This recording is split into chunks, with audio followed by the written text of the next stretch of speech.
السلام عليكم ورحمة الله وبركاته. أهلا وسهلا بيكم في برنامج دقيقة كورة. الجو حر، مفيش حماس. الجو حر، الدنيا مش أحسن حاجة، ولكن الأجواء حارة في المستوى الرياضي وفي المجال الرياضي زي بالظبط الجو اللي احنا قاعدين فيه. طبعا الأهلي يعلن علي لطفي وشادي حسين خرجوا خلاص، يعلن خلاص خرجوا من الأهلي، راحوا زد. وفي كلام ان محمود طاهر مين محمود طاهر ده؟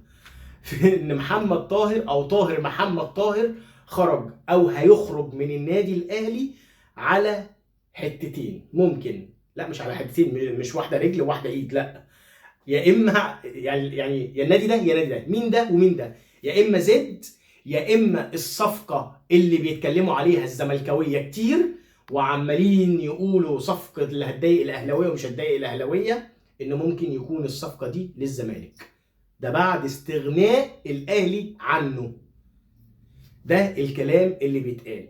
في كلام كمان، وفي ان احمد حسام ميدو العالمي حب يتنطط كده على الاهلاويه، وراح مكلم رضا سليم وينج الجيش الملكي اللي الاهلي خلاص خلص معاه بعد ما اتفق معاه على كافه بنود العقود، وخلاص خلص مع الجيش الملكي. ميدو حب يتنطط شويه، راح مكلم الراجل في التليفون بيقول له انا عايز اكلم الايجنت بتاعك، الوكيل بتاعك، ولو اخترت ما بين خالد رضا سليم وبن شرقي هختار رضا سليم. حب بقى يقطع شويه في بن شرقي على اساس انه يكسب ود رضا سليم. الراجل راح اداله زومبا، يعني اتفق معاه، قال له انا عايزين نقعد على زوم ميتنج ولا ميتنج زوم، معرفش ايه هوب اتنطط، راح مديله على قفاه ومتفق مع الاهلي انه خلاص هيجي بكره عشان يمضي للاهلي او يوقع للاهلي 4 سنوات. كلام كمان ان رضا بوبو رسميا هو خلاص الراجل موافق وفيوتشر موافق واتفق وخلاص والدنيا زي الفل.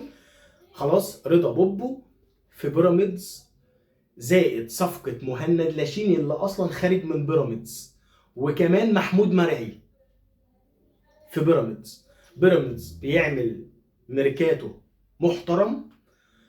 الراجل او بيراميدز داخل بقلب قوي في الصفقات.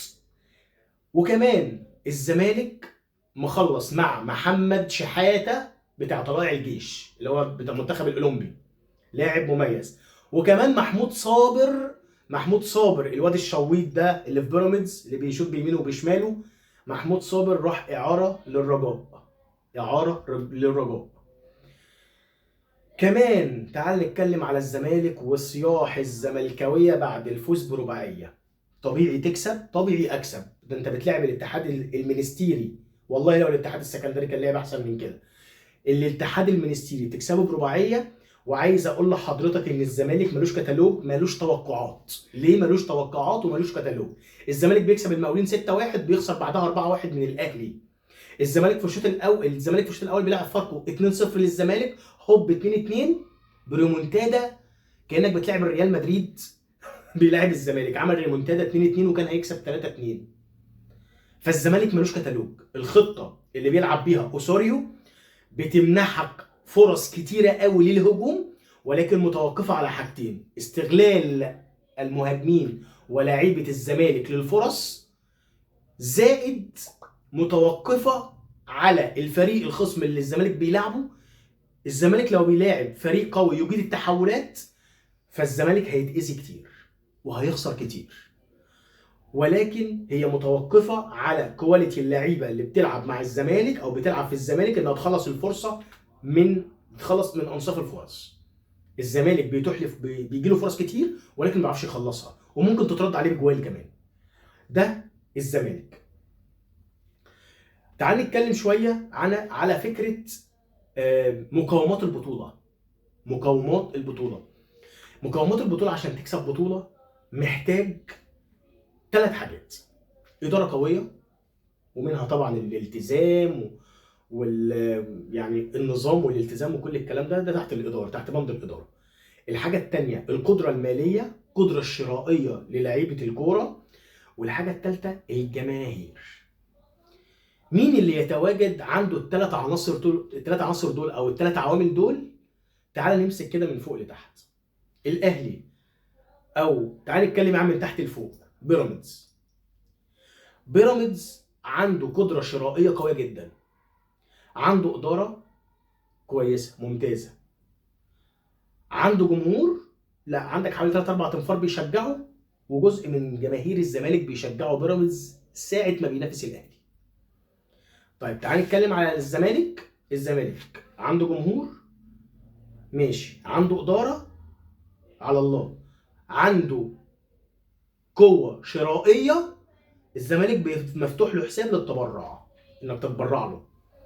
تعال اتكلم عن الاهلي عنده جمهور رقم 1، اداره ونظام وقوه شرائيه محترمه. مقومات البطوله لازم الثلاثه يتواجدوا في الفريق عشان يقدر يكسب، طبعا زي التوفيق ربنا قبل اي حاجه. الزمالك فانت لو حابب كبيراميدزاوي تتنطط، ما تتنططش عشان الاهلي هيديك على وشك في اي بطوله. الاهلي هيديك على وشك. انت كسبت 3-0 لمجرد بس ان الاهلي خلاص ضمن البطوله او ضمن الدوري، فريح كولر، ريح اللعيبه ومش عايز الفوز. ده كان بيلعب كريم الدبيس، صلى على النبي، ولعيب ومدافع مش عارف اسمه معتز، يا راجل كبر مخك. اما بالنسبه للزمالك انك كسبت 4-0 فهي حاجه محترمه، ولكن بص على الخصم انت بتلعب مين. زي ما اتفقنا انت بتلعب الاتحاد المنستيري، مش اللي الاهلي خده رايح جاي اصلا في افريقيا. فيعني لو كان بيلعب الاتحاد السكندري كان هيلعب اقوى من كده. تعال نتكلم في حته انت تقدر ولا لا. طول ما انت مركز في الملعب، جوه الملعب، وما بتتكلمش كتير، ممكن انك تنجح. لكن لما يجي قائد الفريق اسطوره الزمالك، عاملين له تمثال عجوه، هو شيكابالا، لما يجي يقول لك بعد الماتش احنا اتظلمنا، والزمالك لما بيدخل اي بطوله بينافس عليها بقوه وكل الكلام ده، يعني اعتقد ان قائد الزمالك المفروض يكون اعقل من كده، ما يكونش خسران كل البطولات ويجي في البطوله دي اللي لسه كسبان فيها 4-0 مع فريق تعبان يجي يصيح ويتنطط بالشكل ده. هو ده طموحك؟ يعني هو ده طموحك انك تكسب ماتش افتتاحي في بطوله وديه؟ دي علامات استفهام. المفروض قائد الزمالك او قائد الفريق بصفه عامه يتسم بالشخصيه القويه، يتسم بالرزانه في التصريحات. مش اقل حاجه مش يكون خفيف. انا كسبت يا عم ده في لعيبه وفي جماهير بتطلع تقول لك قول لي كريستيانو يحذر، لا تخاف ولكن احذروا. احذروا مين؟ احذروا مين؟ ده اسوان اللي هبط كسبك. احذروا مين؟ ده المحله اللي هبط كسبك. احنا نضحك على بعض. ده انت طالع بالضالين. ده انت بتلاعب فريق الاتحاد المنستيري، حارس المرمى سيف الدين الجزيري بيشوطها بره اصلا، تتعاد 50 مره، الكره طالعه بره، حط ايده، الكره خبطت فيه ودخلت، هو اللي مدخلها.